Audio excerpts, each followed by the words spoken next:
Lembra dessa cena? Essa cena horrível, uma das cenas horríveis registradas em Brasília e que chamou a atenção do mundo inteiro. Lembra desse caso?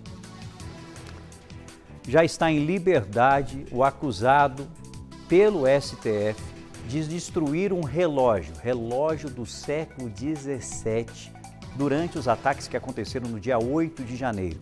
Ele foi condenado. 17 anos de prisão, mas já foi liberado.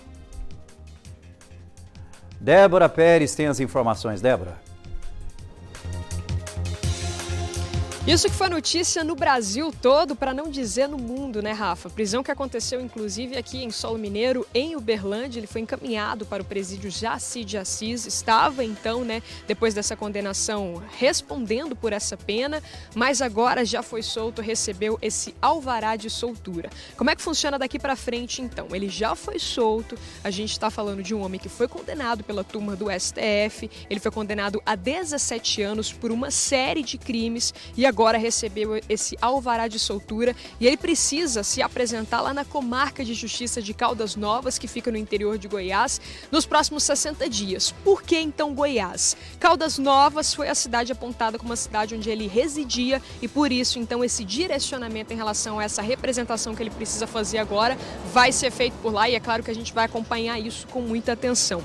Essa imagem, ela viralizou nas redes sociais, é uma imagem muito difícil de ver porque a gente está falando de um bem muito valioso. Foi um relógio que foi trazido para cá há muitos anos, em 1808, com a família, né? Com a família portuguesa, com a família real. É um bem muito valioso, muito precioso. Tem ouro nele, tem diamante, então são bens avaliados em um valor que não dá nem para a gente dimensionar. É algo muito grande mesmo e por isso a gente, claro, está cobrindo com tanta atenção todas essas informações que envolvem, então, esse caso com o Antônio Cláudio Alves Pereira. Ele foi condenado, então, a 17 anos por vários crimes. Quais são eles, então? Ele responde pelos crimes de abolição violenta de Estado democrático de direito, golpe de Estado, dano qualificado, deterioração do patrimônio tombado e ainda associação criminosa armada. Com esse alvará de soltura, a gente tem que fazer, assim, algumas considerações para explicar como é que funciona agora na prática toda essa situação. Durante o andamento do julgamento, a Procuradoria-Geral da República ofereceu ali aos condenados um acordo como forma de redução dessa pena. Entre as medidas estavam uma multa no valor de R$5.000, prestar 150 horas de serviço comunitário e eles não podem também manter perfis em redes sociais abertas durante o período ali de 2 anos. Eles também devem frequentar um curso sobre o funcionamento da democracia oferecido pelo Ministério Público Federal.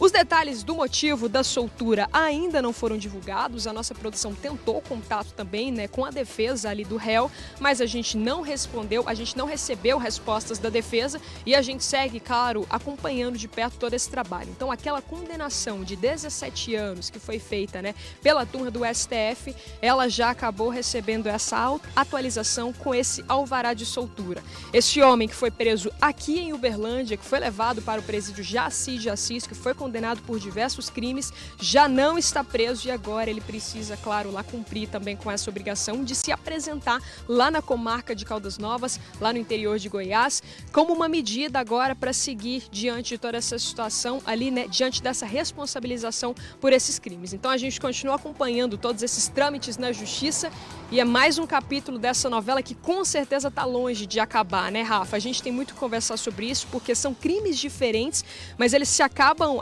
se interligando, né, naquele 8 de janeiro, uma data histórica não só para o povo brasileiro, mas também, né, a nível mundial, quando a gente fala sobre democracia.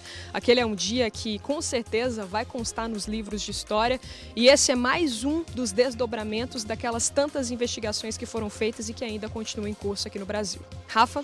A justificativa, imagino eu, mas é um cidadão que tem endereço fixo, que tem isso, que tem... Mas eu quero a sua opinião. De verdade, coração aberto. Vai lá no YouTube, lá na parte dos comentários. Nós estamos falando de um homem, deixar claro, ele foi condenado a 17 anos de prisão. 17 anos de prisão. E agora a justiça decidiu que ele vai cumprir a pena em prisão domiciliar, ou seja, em casa. Tem algumas regras, como explicou a nossa querida Débora Pérez, mas vai estar em casa. O que você pensa sobre isso?